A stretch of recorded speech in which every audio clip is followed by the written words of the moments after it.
Hi, I'm Louise. I farm with my dad near Clapham on the edge of the Yorkshire Dales National Park.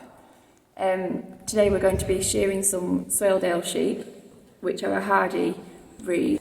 The shearing is the removal of the wool fleeces, and Swaledales have a very tight wool which protects them when they're on the mountains, such as ours go in Ingleborough.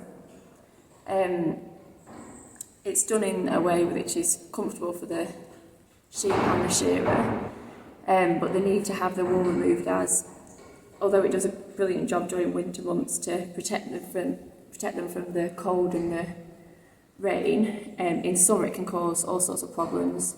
The main one being that they can get too hot, and which can cause heat stroke. As soon as they've been sheared, the wool starts to grow back so that they're protected again in winter. This is my sheepdog Bob, who's going to help us get them in out of the field today.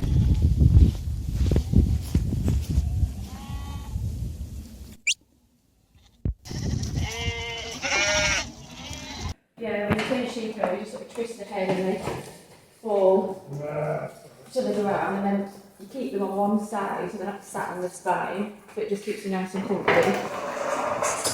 And that's sort of the position you want to be starting in.